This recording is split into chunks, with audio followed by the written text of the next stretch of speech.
The following broadcast is brought to you in association by XP Coffee Company.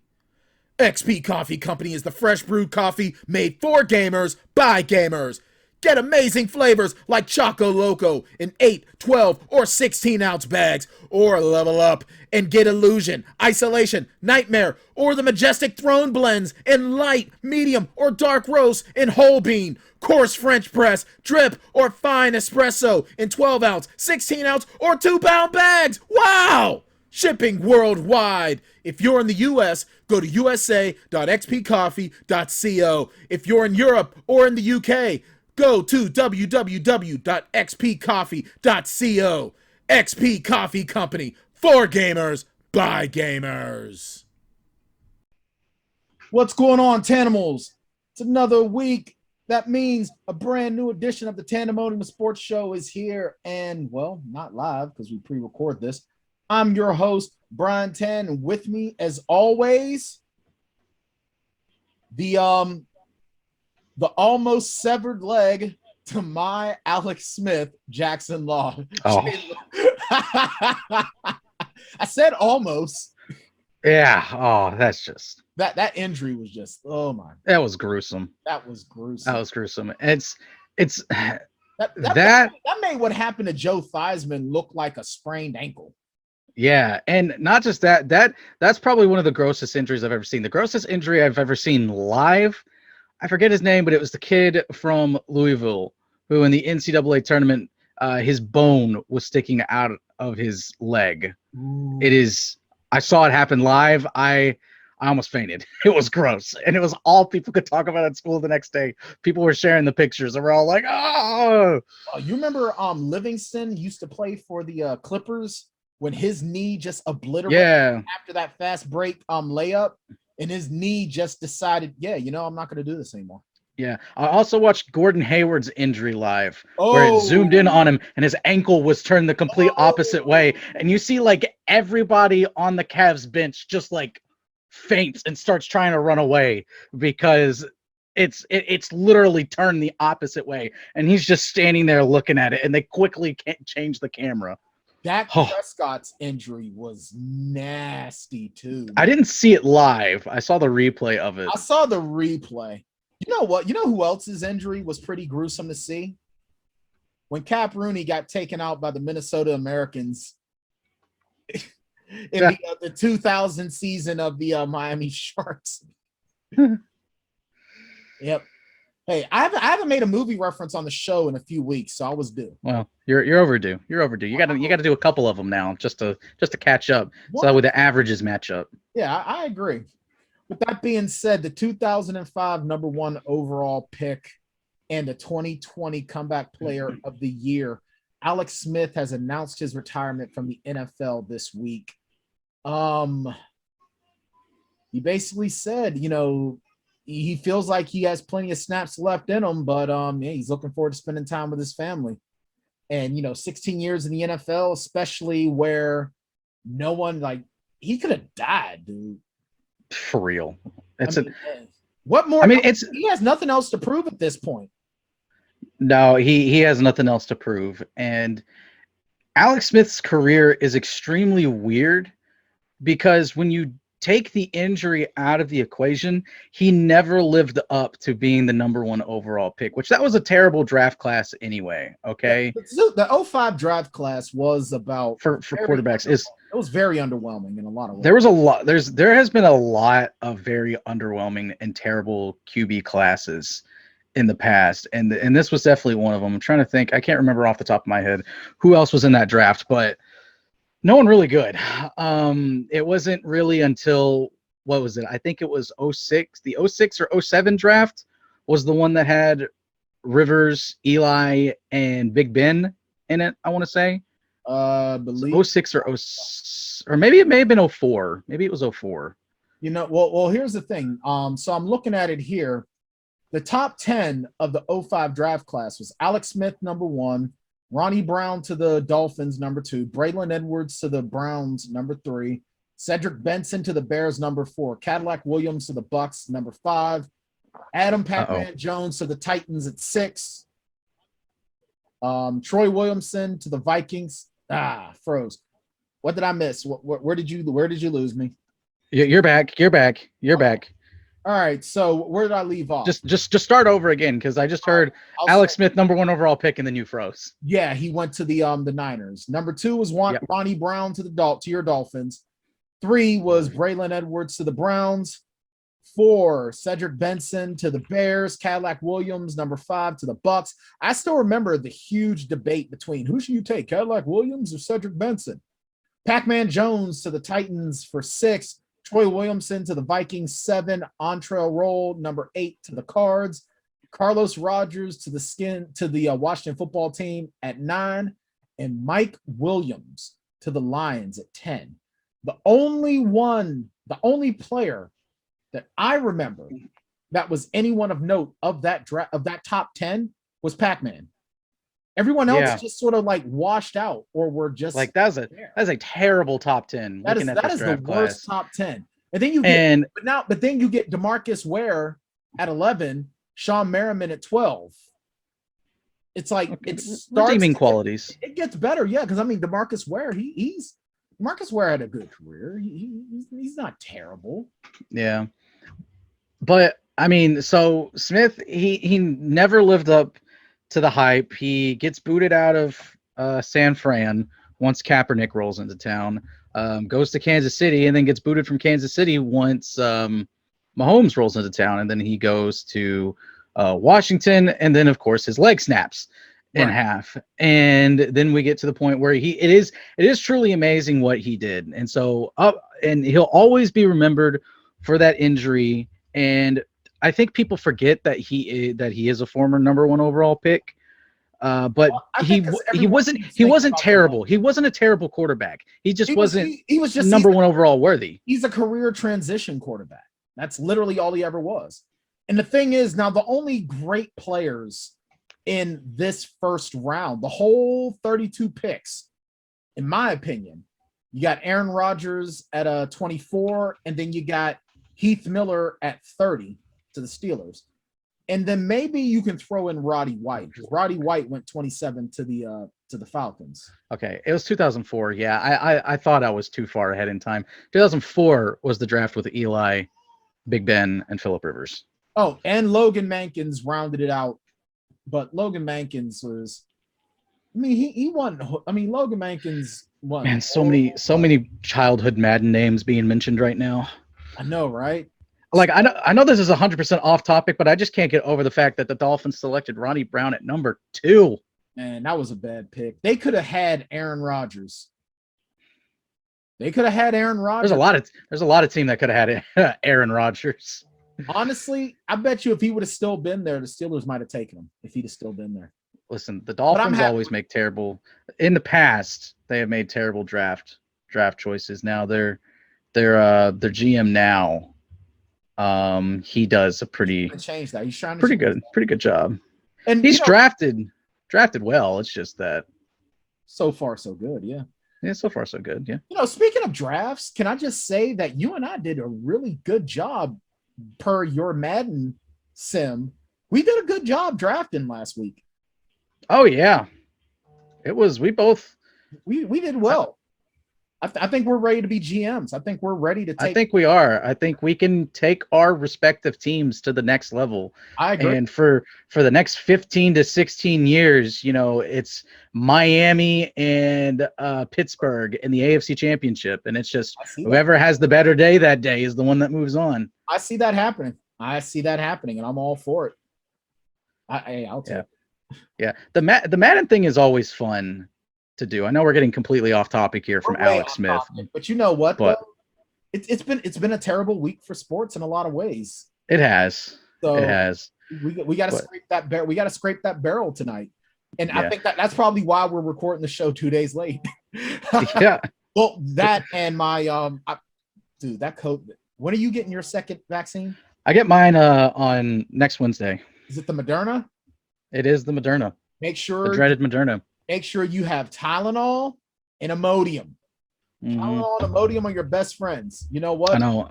Take 2 ibuprofen like a half hour before you go. And then 2 ibuprofen as soon as you get it. And then the next day, start your Tylenol, and as needed, do the Imodium. Yeah. The first shot I got, I mean, I had reactions from the first shot too. I got it in my left arm right here, and I think the pharmacist that gave it to me, I think he hit the nerve that's in this collection of muscles up here, because it, like 2 days later, I started having muscle spasms that were killer. I had a muscle spasm that caused my arm to fling out, and I hit my desk, and like I thought I dislocated my finger for a second, because I was like, I heard a popping noise when it happened. I was like, oh, like that, and everything was fine. You might have to have a word with that guy. Yeah, I go back to see him on Wednesday. maybe I have an initial reaction when he's next to me, checking up on me, like, oops, sorry. What thunk? Yo, I smacked it with my right. I gave you the shot in your left arm. I was like, well, it's an adverse reacation. There So you go. we don't know how this stuff is affecting us completely. Just tell him you're a black belt. Tell him you're a black belt and you just reacted. Dude, you came at me. That was self-defense. Yeah, bro. You're the one approaching me with a sharp object. Yo, you coming at me with sharp objects, bro. I'm allowed to respond. I'm allowed to. Does Arkansas have stand your ground law? This is a stand your ground state. I was about to say. Stand your ground, baby. Stand your ground. Oh, you know what? I had a very interesting experience when I got my shot though. So I go in and I take off my hoodie, and the one lady goes, "Where do you want it?" And I said, "I'm flexible, wherever. I don't care." And the woman the nurse that was in like the next station over goes, "All right, if you don't care, drop your pants. You'll get it in the butt." And I said, "I'm flexible." and you know what? For a second, I thought she was serious. I almost dropped trout, and I was like, "Oh, people make jokes here." I was like, I haven't heard one of those in a long time. Yeah. I'm like, I better mind my P's and Q's, because I'm out here where the population of, brothers and other people of color is like less than 1%. I was like, let me be on my best behavior and get out of here before something bad happens to me. I've driven past more places that have Trump 2020 flags, signs, stickers, bumper stickers, and dog vests. I need to get my ass home where it's safe. And I need to quarantine a little bit longer. So Alex Smith is retiring. Yeah. And apparently the NFL has also been really, really hard at work, Jackson. Apparently a new rule change has been added on Wednesday, that the Chiefs want the jersey number rules loosened. We're scraping the bottom of the barrel for news. When this is... Yeah, like, all right, so basically the way it works, running backs, receivers, linebackers, tight ends, and DBs, they all have uniform numbers that are within a numerical range. Running backs are usually between 20 and running backs and defensive backs are usually between 20 and 45. Yeah. Receivers, now this is something that I don't like. Receivers over the last 10 years have been between 10 and 19, and then 80 and 89. And then tight ends are usually between 80 and 89. And linebackers are anywhere between mid 40s, like 45. Yeah, like into the 60. Yeah, 99. Okay, yeah. And then linemen are offensive linemen are between the 60s and 70s or 90s, and defensive linemen are between the 90s and the 70s. Now they want to have it where the single-digit uniforms that usually only kickers, place kickers, punters, and quarterbacks were allowed. Now it seems everyone can get single-digit numbers. So a kid who was a linebacker that had number 1 in college could probably get number 1. Yeah, if it's available, and under the provision that said player would have to buy out the existing inventory of the jersey distributors. Yeah, and I know, I don't know how it is in the NFL. I know, like in college, you have guys that wear the same number. Like there could be 2 number 1s on a roster, but one's long on as they're offense not on and the one's on field. defense. Yeah, as long as they're not. Yeah, on the as field. long as they're not on the field at the same time. I don't know if it's the same way in the NFL because I remember my fantastic Razorbacks. At one time during a punt return, both guys that were wearing number 1 were on the field at the same time, and they got penalized. Yeah. I don't think they're allowed to do it in the NFL. I don't. They may not. That makes sense. Yeah, the NFL, in my recollection, has never had people on the team that have had the same number. Folks have had to buy numbers from folks.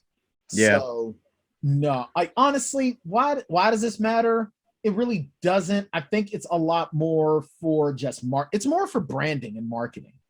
Mm-hmm. You know, this is for the hot shot player that comes out of college that can get his college number. Because you remember there was a huge thing with Cam Newton when he first came in and him wanting his college number and blah, blah, blah.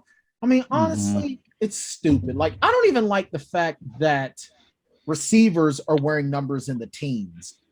I mean, I get it. I guess it's not a big deal because only maybe 5 guys on the roster can get those numbers. You know, yeah. And there's not really a whole lot either that are in the teens, like AJ Brown, Michael Pittman Jr. are the 2 that come to mind. Well, when you say teens, I'm thinking 10 to 19. So I'm throwing Chase Claypool in there. Yeah, oh yeah, Chase Claypool, Juju Smith-Schuster, Chase Claypool, who else? AJ Brown, he's 11. Michael Pittman Jr. is 11 because Carson Wentz isn't getting number 11. I think there's one more that I'm thinking of. I just can't think of his name. Your boy that was with the OBJ. Yeah, OBJ's 13. 13. Yep. I mean, I guess, all right, fine, whatever. So now wide receivers you can get a wide receiver with the number 1. Fine. Yeah, 1 and 8 are kind of popular in college, I see, for skill position players. Well, I think a lot of guys want to get number 8 for Kobe, I would think. Yeah. And finally, on to the NFL before we move on to other things. And this is actually kind of important. Maybe we should have led with this. So there's a replay change coming. The owners approved a series of new rules Wednesday for this upcoming season, where one will expand the influence of replay officials among ongoing demands from coaches and oversight for game day officials.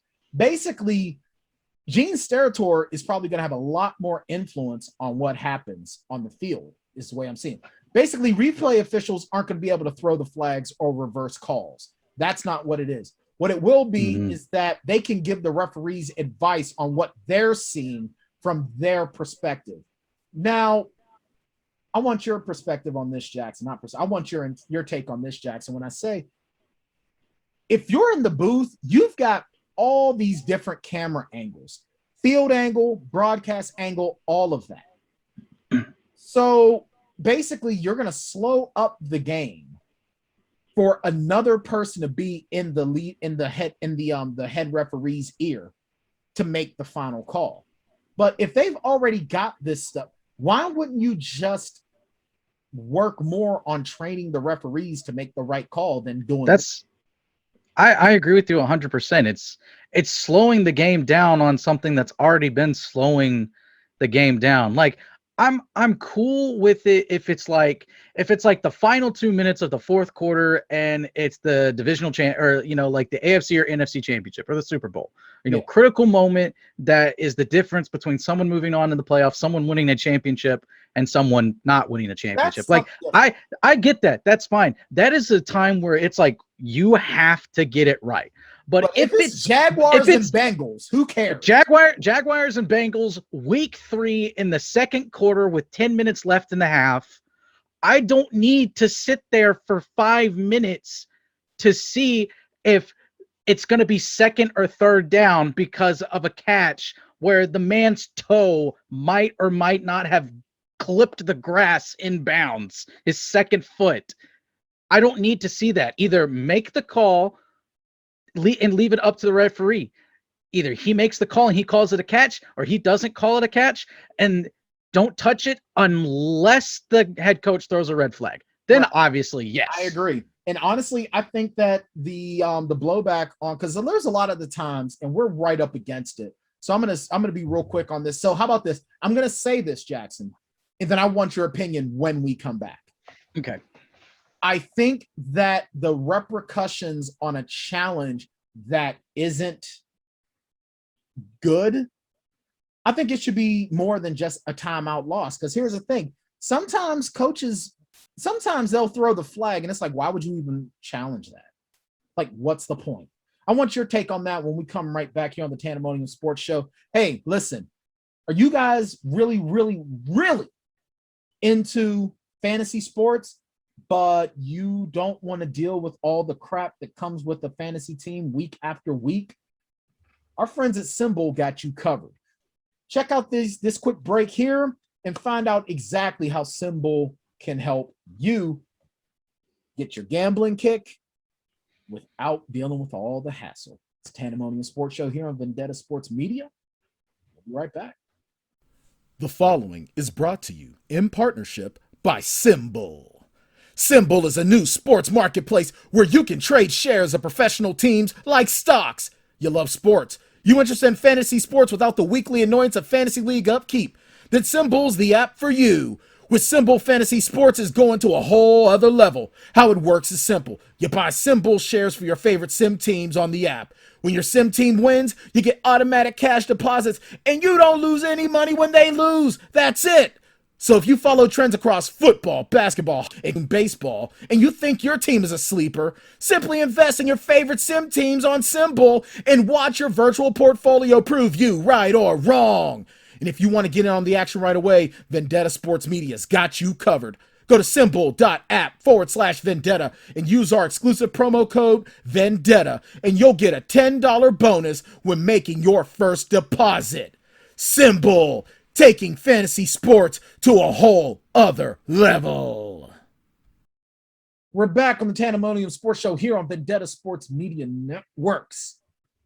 Jackson Law, what are your thoughts on, what we were just talking about? Again, sometimes you'll see the coach throw the challenge flag on something, and you're like, why? What was the point of that? I think that there should be more stringent penalties where if you throw the challenge flag and you're wrong. I mean, granted, not every time you throw the challenge flag is because you're being stupid. I get it. Sometimes your angle is off, whatever, but doesn't that just add to the risk? Doesn't it make throwing the challenge flag, doesn't it make it more of a high risk, high reward type of thing? I mean, I guess it already kind of is, because you lose the timeout, and your reward, if it's successful, is you get whatever call was reversed and you get to keep your timeout.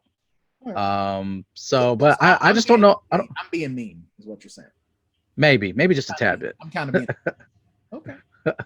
But I mean, like I said, I have no idea what would be like an extra stipend if you were to throw the challenge flag on something, because timeouts are extremely coveted, even though I think some coaches are stupid with how they use them or not use them, depending on but I mean, they're coveted because you only get 6 in a game. 6. Yeah. So, and that's a lot of, there's a lot of time for 3 30-second 1-minute timeouts. For only getting 3 of them, you got 30 minutes of game time, and you get 3 timeouts per 30 minutes. That's a good point. I mean, I hear you. I just kind of feel like I said, they're slowing the game down just a little bit more, and the game goes slow enough as is. It really does. I don't know. Yeah. It is what it is. It is what it is. Sorry, I was also sending a note to Bridget. And that's actually going to lead us into our next story. We're getting out of the NFL's done. Oh man, this is a slow sports week. It is nothing. There's going to be really nothing to talk about until the draft, or unless there's something blockbuster that comes out in between now and the draft. Well, I'll tell you. After the draft, it's pretty much going to be the draft show, because it's going to be hot. Yeah, seriously. And I'm sure you're going to have a lot to say with whatever your Steelers do, and then whatever my Dolphins do, and then whatever idiotic decision Howie Roseman does. We can both gang up on him, beat the absolutely. crap out of him. Absolutely. Well, here's my thing. Well, let me ask you this. Where do you think Najee Harris goes? Because everyone is talking. I keep seeing, I don't even argue with folks anymore when they talk about Steelers should take Najee Harris if he's there. I've already made my position quite clear. You know who I want the Steelers to take. Yeah, because you took him in our mock. Yeah, young Mr. Humphreys. Absolutely. Yeah, like I see a lot of people saying Miami and Pittsburgh. Everyone is wanting Najee Harris, but it's like there's other things that you could do. And it's like I wish Dolphin fans, like some Dolphin fans that are really in, it's like, oh, we need Najee Harris. We need Najee Harris. Like, I get it. The backfield for Miami sucks. Okay. It's awful. It is absolutely atrocious. It's probably one of the worst in the league. But that O-line can be better. So depending on how picks 7 through 17 go in between the 6th pick and the 18th pick that the Dolphins both have, I would want them to maybe take an O-lineman if there's a good O-lineman there. And the one that I have in mind there is Elijah Vera Tucker from USC. Now, there's also Tevin Jenkins, who's from Oklahoma State, who I don't know, even at 18. I mean, I like him. And even in our mock draft, I was thinking about taking him before I eventually landed on an edge rusher in Azeez Ojulari out of Georgia.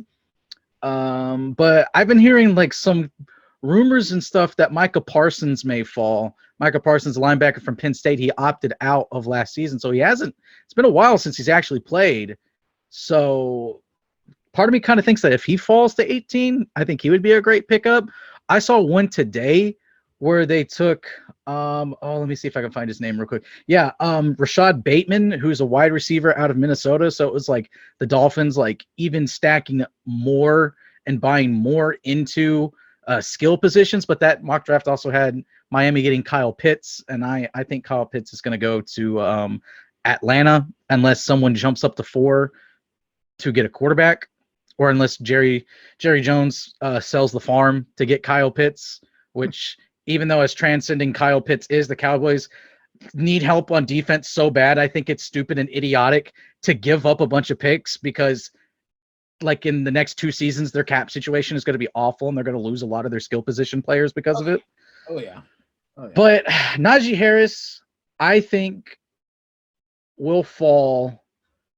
And I mean, honestly, where I took him at number 30 with Buffalo, I think is perfect because he fits Buffalo well.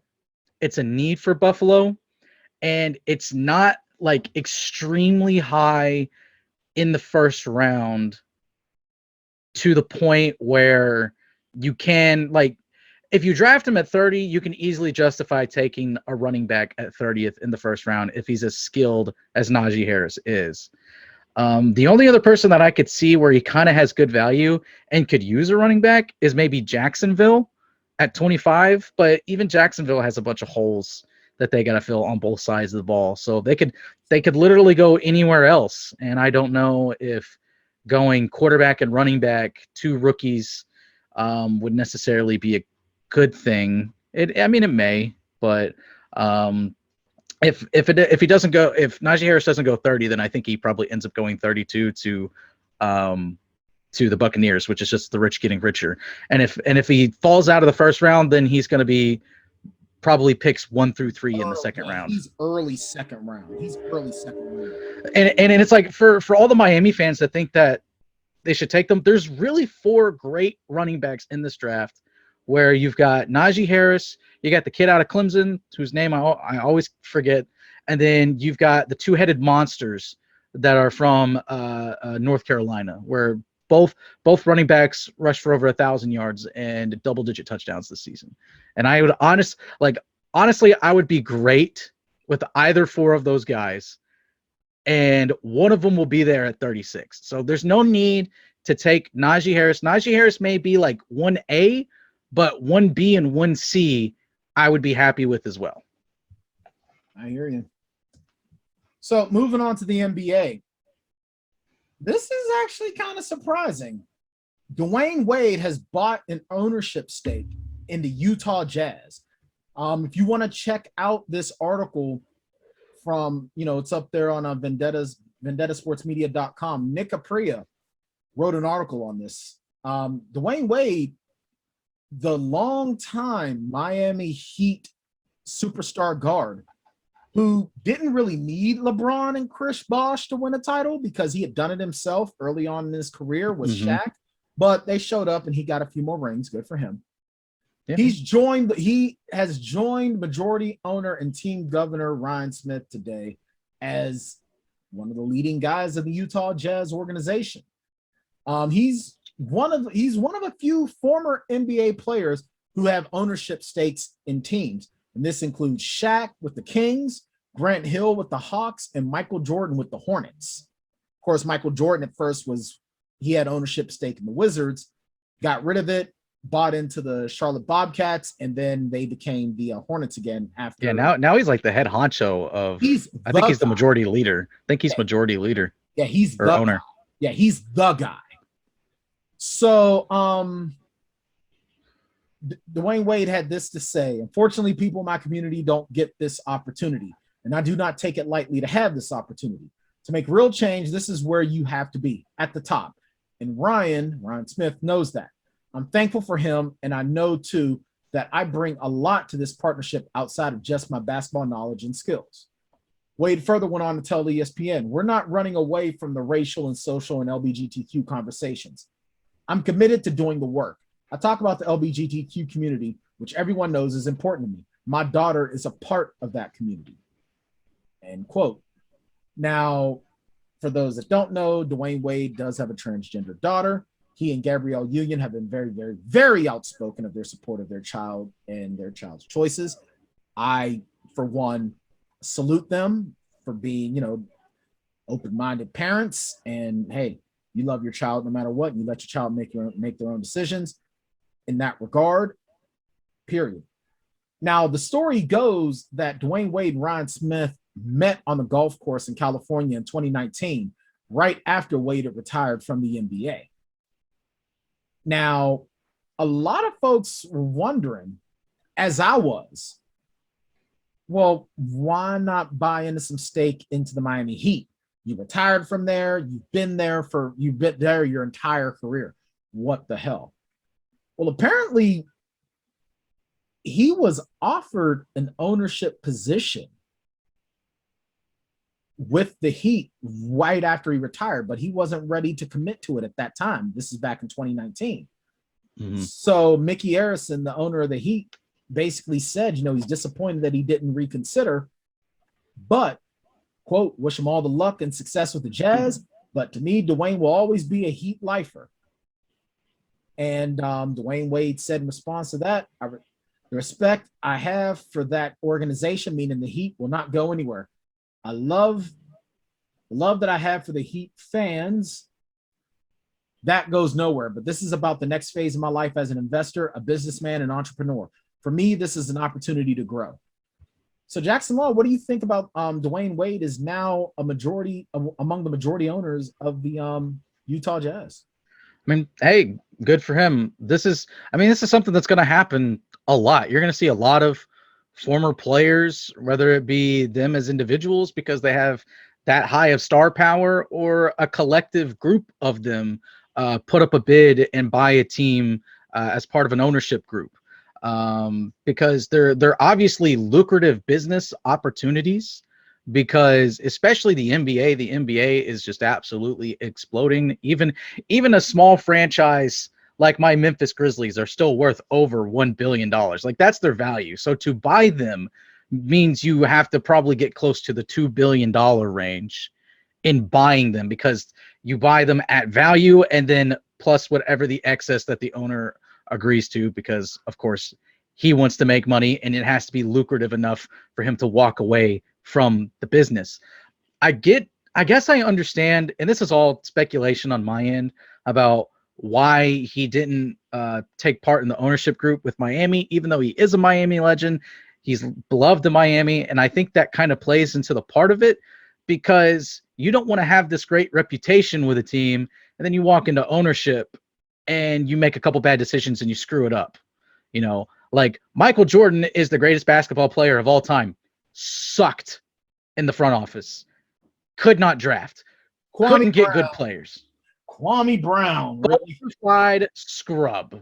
Adam Morrison. Kwame Brown went from Jordan to Kobe. He just, man was getting berated left and right. Poor guy. Well, and I agree with you too, because I mean, here's the thing. Yeah, you've been on this team for forever, but you probably want to go out and make your bones elsewhere. Yeah.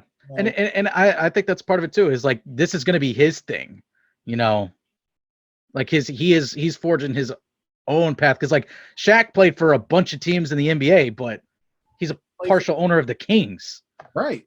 And I think that one thing that you're going to see, like, cause honestly, LeBron James is going to be the next NBA great that owns a team. Just you watch. He 100% will be. I would honestly not be a WNBA team. I would not be surprised if LeBron is a part of the next expansion in the NBA. Like, he is in an ownership role for a team that goes to Seattle, or a new team that's in Vegas, or if one of the other big California cities gets one. I could see that happening. Or if like Tampa is kind of a primary landing spot, because the reason why the NBA, the Raptors have been playing down. Yeah, the Raptors are there. And the exact same thing happened when the Supersonics moved to Oklahoma City, is because the NBA tried it out with the then New Orleans Hornets. After Hurricane Katrina hit, they had to relocate for the season. And for one season were the Oklahoma City Hornets.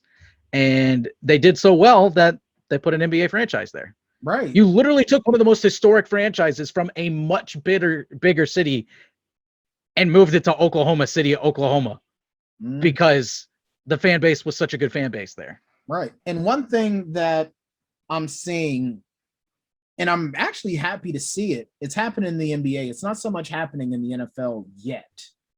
I say yet. But a lot of the young black players in this, this previous, the generation that's, I don't even want to so much say the generation, but like within my, like maybe a couple of years outside of Gen X, like they saw how guys like Ben Baker went broke, or how Joe Smith went broke. You know what I mean? How a lot of these young players went in, signed these deals, but then had no money, and they're taking care of their money now.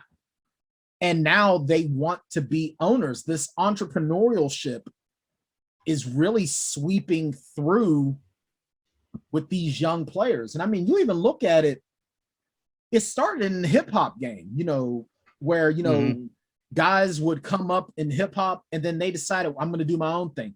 P. Diddy did it. Well, that's the first time I called him P. Diddy without calling him Puffy. But P. Diddy did it. Jermaine Dupri did it.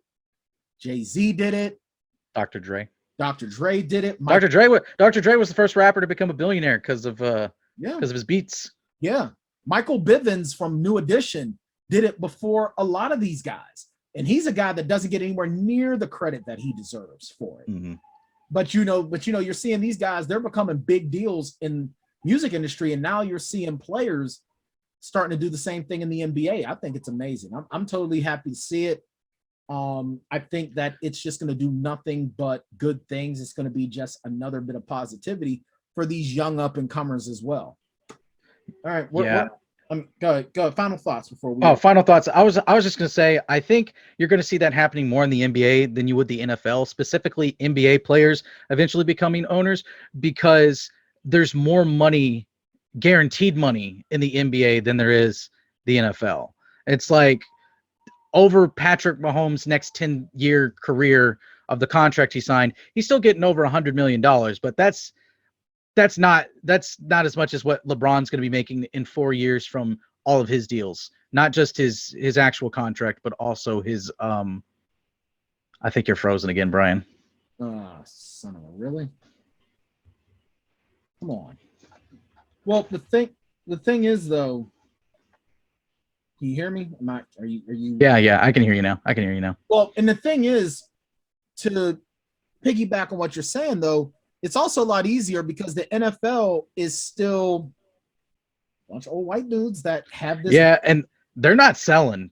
They are not. The NFL owners are not going to sell to anyone that's an outsider. And they're especially not going to sell to a former player. They're just not. The NFL and Major League Baseball are teams that, the Major League Baseball is probably a little bit better at it. You saw Derek Jeter come in and buy the ownership in the Marlins. But yeah, the NFL is probably going to be the very, very last sport to get a real progressive agenda. Right now, the NFL just gives us lip service. Yeah, and it's just I've got the statistics up right here. This is as of 2021. The value of the teams. The cheapest value team in the league is the Buffalo Bills. They're still $2.5 billion. That's how much they're worth. Wow. And I mean, it would take a large collective of X players to buy something. And that's also a Buffalo Bills team that is going to be competing for a Super Bowl for the foreseeable future. So their value is only going to go up. So the logical next cheapest team is the Detroit Lions. Nobody wants that. And nobody wants the Detroit Lions. Yo, you go on Symbol, the Lions are always like the bottom barrel. Yeah. And also to piggyback off what you said earlier, it is all about family. Most of the stuff is family business. That's what they do. So it all stays within. When the one owner dies, it just gets passed on into the rest of the family. And it's also because and the attitude of the owners, it's all because of the way that they treat themselves. It's not a player-centric league. MLB is not a player-centric league. NBA is a player-centric league, which is why the players make so much money and why they're so open to having ex-players come into executive roles like immediately after they retire, and even now ownership roles. And I think I would not be surprised if most of my generation of growing up watching of the basketball players that I watched growing up, that 20, 30 years from now, over half the teams in the league, maybe even 2/3 of the teams, have an ex-player that I knew and watched growing up is attached to an ownership group in some shape, form, or fashion. I'll take you one step further before we go to break. The NBA is going to eventually overtake, in a lot of ways, the NFL's position as the top sport in the North America. I see it happening eventually, because the bottom line is, granted, a lot of folks may have this whole the politics and get you sports, but the bottom line is that this next generation, they're going to appreciate that. They're going to appreciate the diversity. They're going to appreciate the commitment to social justice. The world's a changing, man, and you either change with it or you get left in the dust. We'll be back for our final segment on the Tanndemonium Sports Show. We're actually going to talk some NASCAR. What the hell? And I'm not a Floyd Mayweather fan. I have never been a Floyd Mayweather fan. But I am actually going to be rooting for him in about a month and a half. Find out why in this next segment. We'll be back on the Tanndemonium Sports Show here on Vendetta Sports Media. We'll be right back. Oh, and before I forget, we got a Patreon. Go to patreon.com/Vendetta Sports Media and help your crew out. Help us to take it to the next level, to continue to not only bring you the best of the best of sports coverage, gaming coverage, and a whole lot more. Patreon.com/Vendetta Sports Media. Go there, check out our tiers of membership. We really appreciate all of it, and we got some amazing gifts for you along the way. With that being said, we'll be back on the Tanndemonium Sports Show here on Vendetta Sports Media. Hey, you. Yeah, you. In case you hadn't heard, your favorite Renegade Sports Media group has its own Patreon. Go to patreon.com/Vendetta Sports Media to support our efforts to continuously bring you sports, gaming, and other media coverage as only we can. We've got 4 different membership tiers. For $3 a month, we'll give you a simple thank you on our Patreon site. For $6 a month, you get a thank you, and you get to become a recruit in Jackson Law's Vendetta University Gaming Series.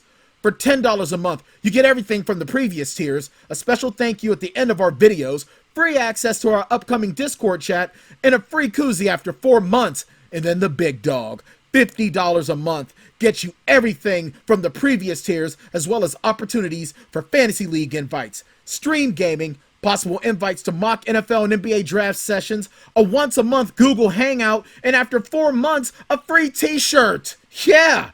Go to patreon.com/Vendetta Sports Media and help us to improve our pledge to bring you the best sports, gaming, and other media coverage.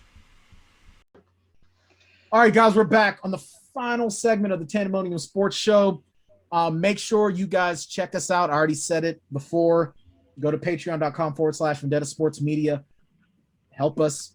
We got tiers of membership. Help us out there. Make sure you go to vendettasportsmedia.com. You can check out all of our content. It's all there. We got new content coming on the daily.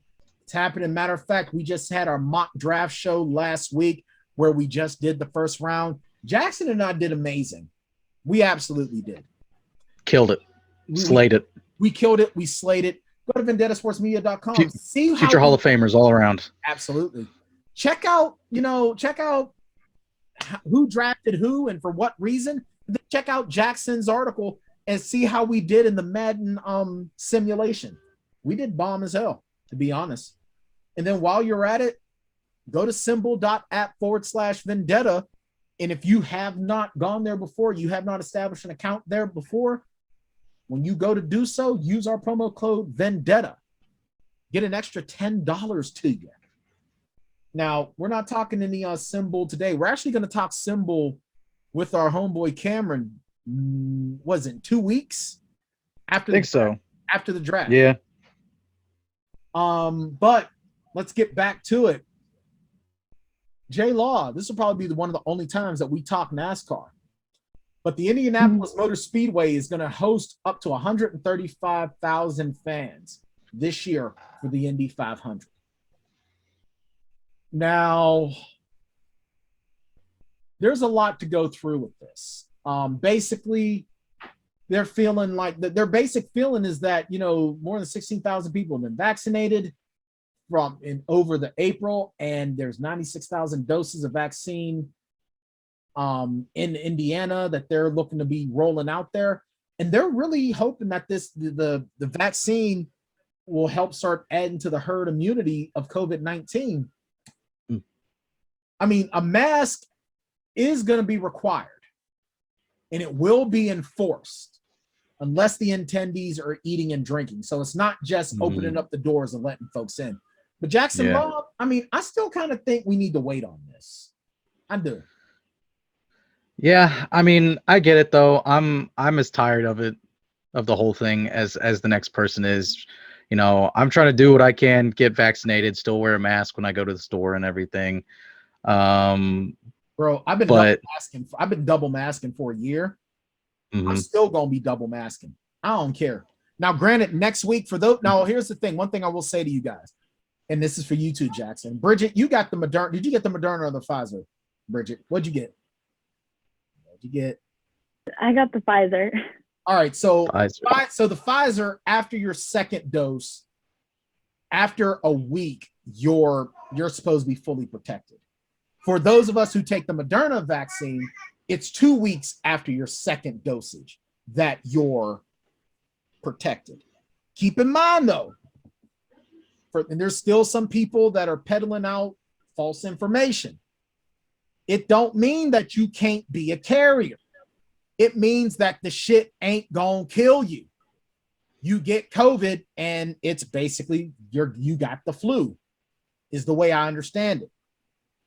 It don't mean that you can't catch it. It don't mean you can't spread it. It just means the shit won't kill you. With that being said, it ain't the time. I feel that we need to wait until at least mid to late summer before we start entertaining this stuff. Better safe than sorry. It's going to be interesting to see.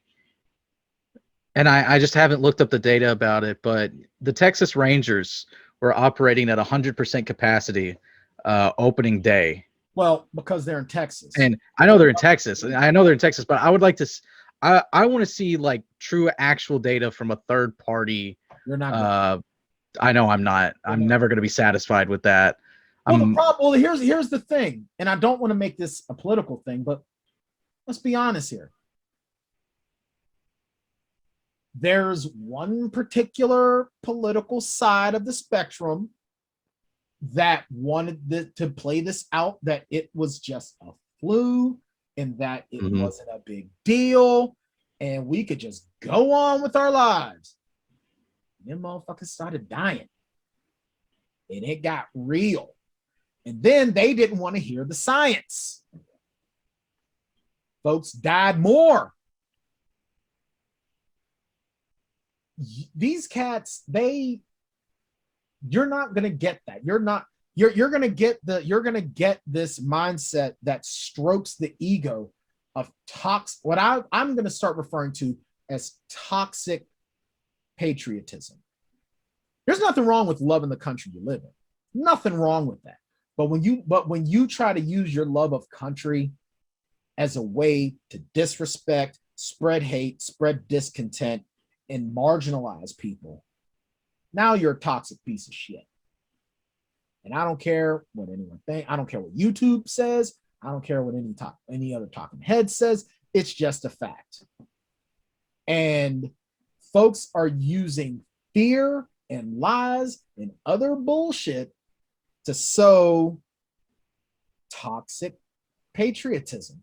So as much as we would deserve to see independent third-party numbers from the national CDC, not the state, but nationally, you're not going to see it. You're just not. I'm sorry, that state is run by a governor that wanted to sit here, or somebody that was involved with that state wanted to sit there and say, oh, we should secede from the union. Texas cannot legally secede from the union. You know how I know? Because I paid attention in history. Of the state. We had a civil war that said that you couldn't legally secede. Well, part of the treaty that Texas signed to be readmitted to the United States says that they will never, ever, ever, ever again be seditious and secede from the union. They are not allowed. They are legally bound. Even if every lawmaker in Texas said, we're seceding from the union, the U.S. says, you can't. We own you, boo. You belong to us. What did Taylor Swift say? You belong with me. You belong with me. Matter of fact, America looking at Texas singing Michael Jackson songs. The girl is mine, mine, mine. Yes, she's mine. Texas is mine. Yeah. Joining, it's painted as a voluntary union, but once you get in, it's not so voluntary anymore. Oh, no, it's not. It's kind of like marriage. Bridget, take notes. Kind of like marriage. You think you get a say? You ain't got a say. Dennis Leary said it best. Me and my wife go shopping. What do you think of these chairs? I think they suck. Too bad we just bought 9 of them, asshole. It works. Jackson, back me up. You know it's true. That's the way marriage works. My wife we try to be as fair as possible. Yeah, that means that your wife lets you feel like you have a say. Bridget does that when she dates. She lets homeboy think he has a say. Homeboy better have that wallet out when it's time for the check, though. And bet not be taking homegirl to Burger King neither. Her name ain't Dylan. 50-50. Bridget said if you're gonna take her anywhere to fast food, she better go to Hardee's. That's what she I don't even think I've been there. You ain't been to Hardee's? Well, while you traveling the continental United States, you need to take your ass to Hardee's. Okay. Because the chicken and the burgers, I can't eat them no more. They good. They damn good. And the curly fries. Yo, Hardee's is what? How the hell did we go from talking about NASCAR? Oh, because fuck NASCAR. I didn't mean to say that, but I already not F. Because you know what? I think NASCAR is awesome. I do think NASCAR is cool. I couldn't do NASCAR. All right, I can't watch NASCAR. I get nervous taking turns at 55. These cats are making left-hand turns all day at 200 miles an hour. Okay, it's not easy. Literally all day. Driving ain't easy. All right, Vin Diesel.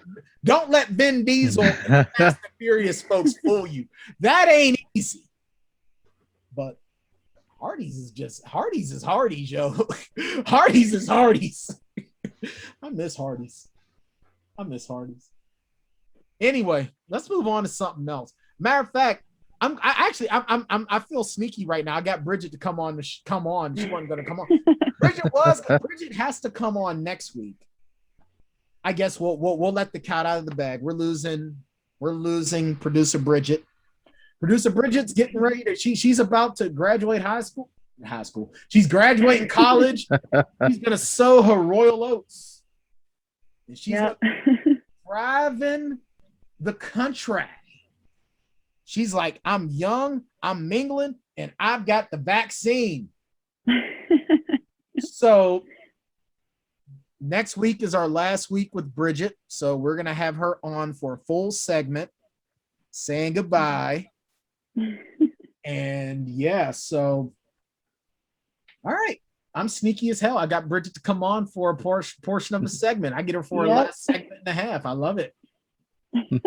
So some guy here at Vendetta, I don't even know who the hell he is. I don't know. Jefferson Legal, I think his name is. Jefferson Legal. That's my alter ego. Yeah, Jefferson Legal. That's my pin name. If you ever see something written out there and you see Jefferson Legal, you'll know. You'll know. Oh man, that would be awesome. If Jackson ever went missing, we've ended up finding notes from some guy named Jefferson Legal giving us clues on where he is. If I ever witness a murder and I disappear one day, 2 to 3 years later, you'll see me at a park bench with a name tag on. So it's Jefferson Legal. But Jackson Law broke this for a Vendetta. And this made me very, very happy. More happy than I was when I found out that MLB The Show was going to be on Xbox and Game Pass. Star Wars Knights of the Old Republic is in development by ASPYR Media. Jackson, KOTOR is the reason I have an Xbox. I was not going to buy an Xbox when it first came out. I was a diehard PlayStation guy back in 2003 in those times because I had a regular PlayStation with Tekken, and then I got my PS2, and I was thrilled. I was pumped. It was good. And then KOTOR came out. It was changed my life. Matter of fact, I'll tell you exactly which. You remember when they bundled KOTOR with NCAA 03 with Larry Fitzgerald on the cover? I do not remember that. That's awesome. That's when I got an Xbox. And that's when... What a combo. Yep. Yep. And I'll tell you, that changed my life forever. That changed my life. And I'll tell you, I played the hell out of KOTOR. I beat KOTOR light side, dark side with... Now, here's the thing. I only played as a soldier. Mm-hmm. But light side, dark side, at least 2 to 3 times. And I romanced Bastila. I had Bastila as my Sith apprentice. I did everything that I could possibly do with that game. So the fact that this is getting a remake, not just a reboot, but a remake, I'm pumped.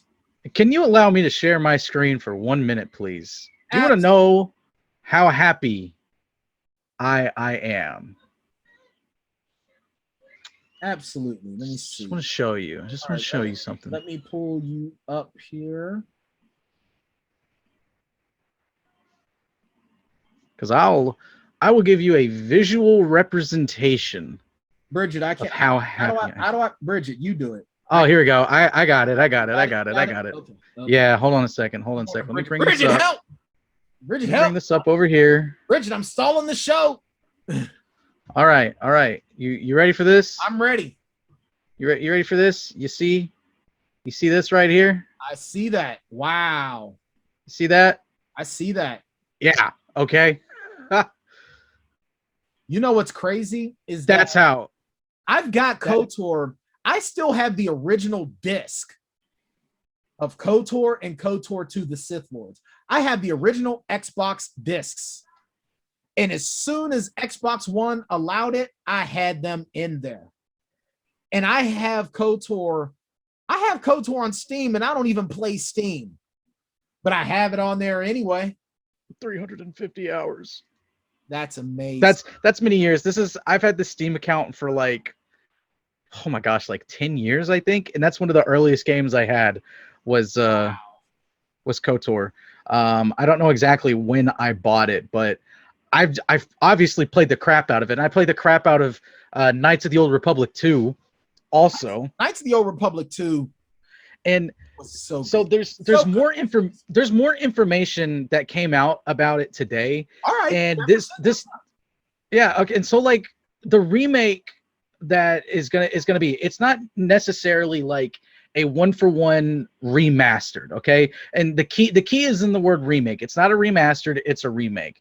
So kind of the way, because ASPYR, the company that's working on this, they're the ones that have ported over Knights of the Old Republic like onto the Switch, onto newer gen consoles to make them work, and I even think on mobile too. I even think they were responsible, and so they've been messing with this game for like 5 years or so. And so honestly, I don't trust BioWare anymore, kind of. Because most of everyone that was there for like the games that we love, so like from Mass Effect to Knights of the Old Republic to Dragon Age, the original Dragon Age and Dragon Age 2, most of them are all gone and they're doing their own thing now. So this reimagining is gonna be kind of like Final Fantasy Knights of the Well, yeah, like a lot of people are thinking it's going to be like a Final Fantasy VII, where it's not strictly, the clicking turn-based mechanics, where you have your bar and you click your attacks and you're performing your attacks, and you can like key up different attacks and do different combos and everything. Like if you've got a lightsaber or something, you could go light, heavy attack, and then like a force power or something like that, and you can just key that up and stuff. It's going to be more of like a more action-y adventure RPG type thing. And the story, as far as I can tell, as far as I know, will stay relatively intact, but with some changes to the point where it's almost like the stories of Knights of the Old Republic 1 and 2 kind of become one story. So that way, because Knights of the Old Republic 2 is kind of left off on a major cliffhanger. I won't spoil it for anyone, but basically the whole point of this game will be to give a definitive conclusion to the Knights of the Old Republic. Basically, it was they were going to make a third game, but they've never have made a third game. So it's going to kind of tie up the Knights of the Old Republic story from Knights of the Old Republic 1 and 2, because Knights of the Old Republic 2 left on such a massive cliffhanger because they were going to make a third one, but they never got to make a third one. Now, have you played the Old Republic? Have you the MMO? I have, yeah. Now, here's the thing. I'm not an MMO fan. The story seems legit. The story seems really cool. The story is really cool. Because there was some DLC that came out later that revolved around Revan and everything, kind of like finishing up his story a little bit, but that also tied into the books too. So what I really hope they do, so kind of my hope here is that they kind of tie up Revan's story a little bit, and I'm hoping that they can give it full fulfillment, because like the canonical ending, like the canonical way that Revan's story goes, if I can remember the books correctly, is basically him and Bastila do like they do hook up, they have a kid, and then but then Revan goes off somewhere else and he gets captured by the Sith and is like frozen and wakes up like a couple hundred years later or something like that. I can't remember the full story. Basically what happens is you find out why Revan and Malik go to the dark side. Yeah. Revan leaves Bastila and his son to confront, and he gets captured. The exile follows The Mhm. exile ends up getting killed, and Revan is able to control the Sith, but he never goes home. Yeah. So basically, yeah, him and Basila's son grow up without him. And he ends up, and from what I understand with the DLC from the Old Republic, is that he's an angry Force ghost because of that. Like he's enraged. Like he becomes like a supernatural, vengeful spirit because of it. So he's a super powerful, vengeful spirit. Oh, I can't wait for this game. Even though I know how it ends, it'll be fun to play. I'm just not a PC gamer, Jackson. I'm a console guy. Yeah, and I think they're gonna, like, the whole idea of changing up the mechanics is to make it more accessible to the point where you can have a controller, and it almost kind of be, I don't think they're gonna make it similar to it, but almost like Fallen Order, where you can use a controller or a mouse and keyboard, whatever you're more comfortable with, whatever is easily accessible to you, because I feel like they will kind of dumb down some of the mechanics a little bit just to make it more accessible. And I said in my article, I'm cool with that, as long as it's not like they're treating me like a baby and like I've never played RPG before in the past. Because I have played video games that do not hold your hand. If you want to hate yourself, go play Morrowind, okay? It's a game that doesn't have any fast travel or direction arrows. You literally have to follow directions written down in your journal to get from point A to point B and to complete quests. Morrowind is a very difficult game to navigate. It really is. It is. I gave up after about 50 hours. I put 50 hours into that game and I stopped because I started to like myself again. I almost didn't play Oblivion because of Morrowind. Okay. Yeah. Oblivion, the great thing, the fast travel system and the fact that there were arrows telling you where to go. That's what's redeeming about Oblivion. And I absolutely loved Oblivion. I love Oblivion so much. All right. So before we end, I've never been a Floyd Mayweather fan. It angers me the fact that a guy who can't read and is a woman beater has amassed so much wealth. However, he has. And I've hated seeing him go 50-0 as a pro. Every time he's had a big fight, I've been hoping that he would be dismantled, destroyed, broken in 1,800 different pieces. But that hasn't happened. But I now will finally root for Floyd Mayweather Jr., Jackson Law.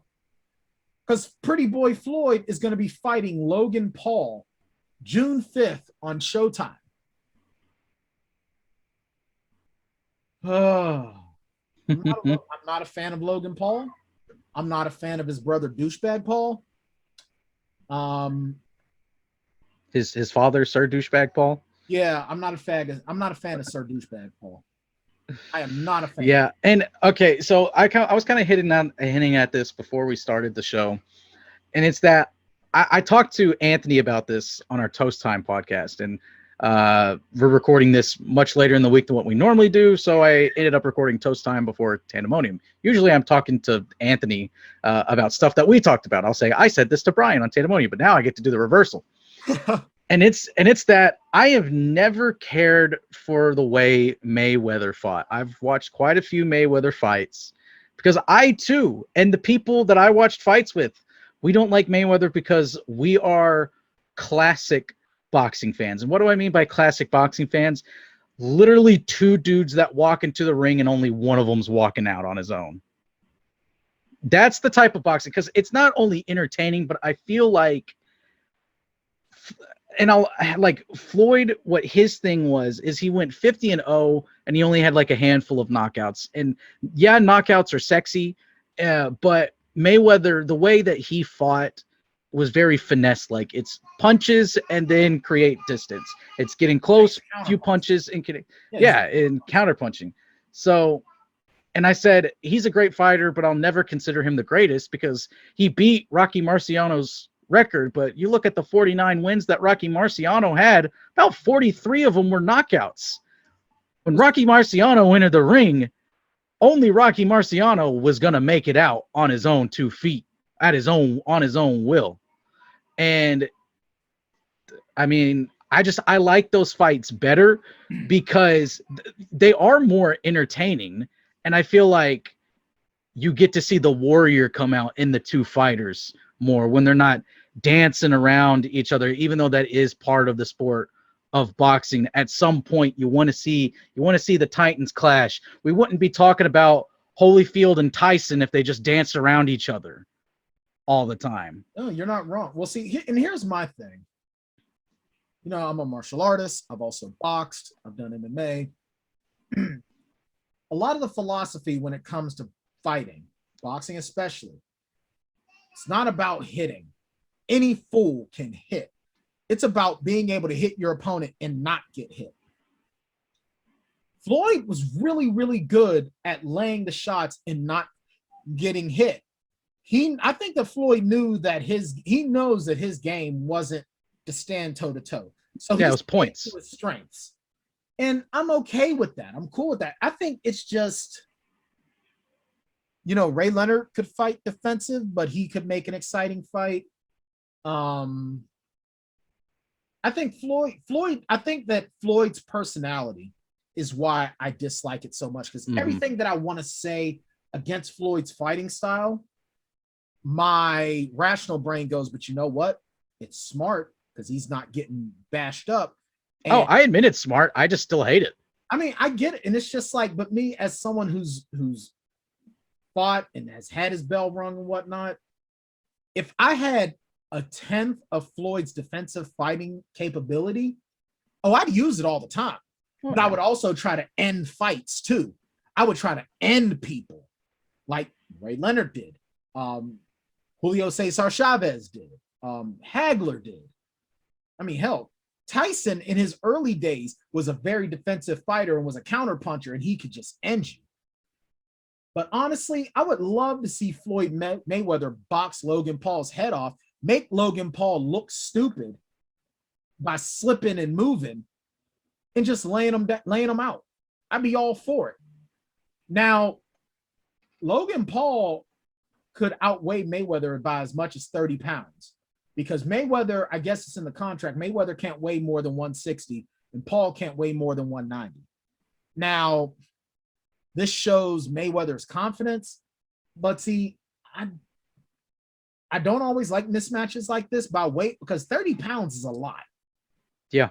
30 pounds is a hell of a lot to be given up in a fight. You're talking about peak physique, muscular men throwing punches at each other. Well, it's not even just that, but when you've got weight behind it, you're going to have a lot more force coming at you. Now, this goes to show Floyd is confident in his skill. Now, Floyd ain't fought in 4 years. He ain't fought since he beat Conor McGregor in 2017. So we're 4 years removed from that. So it's going to be interesting to see. Am I going to get this on pay-per-view? Probably not. Someone will stream it illegally. Yeah, either that or, you know, I might go to a bar or a restaurant that's showing the fight just to watch it. Mm-hmm. But I don't know. Or I might just wait and watch the highlights. Hey, Twitter's never let me down. That being said, we're going to close it out tonight. Thank you so much to everyone that watches, everyone that checks in. Make sure you go to XP. Make sure you check out in the description below. Go to XP Coffee Company. The drink, the coffee, and the hot chocolate made for gamers by gamers. Follow our link in the description. And hey, show some love. Get what you need. Symbol.app/Vendetta. I can't say it enough. I really just cannot. I know I hate fantasy sports, but I'll tell you the truth. I love the idea of buying stock in teams, and when every time they win, it improves my portfolio. I can't wait for the NFL season this year, because I know I'm going to be making some money with my Sim Jets. That's for damn sure. And go to symbol.app/Vendetta. If you do not have an account and you set up an account, use our promo code Vendetta to get an extra $10 credit. You'll be glad you did, man. And you know what? If you do it, if you go there, let us know. Let us know who you bought stock in. Let us know. We're going to have camera on, like, was it next week? Week after next? Something like that, yeah. Yeah, we're going to be talking some more Symbol. I got to get going. I got to get my workout in because, you know, got to get my swole on. But anyway, I'm Brian Tann. He's Jackson Law. We got Bridget Rounds for another week.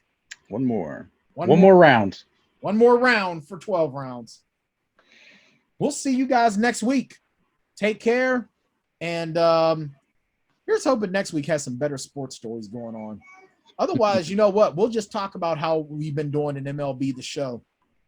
Oh, real quick, for those that don't know, I told Jackson this. If you're an Xbox, if you're down with Xbox, if you're an Xbox gamer or whatever, for a limited time, you can get Mortal Kombat 11, the Ultimate Edition, and the Injustice 2 Legendary Edition right now, $40. Yo, that's over half off.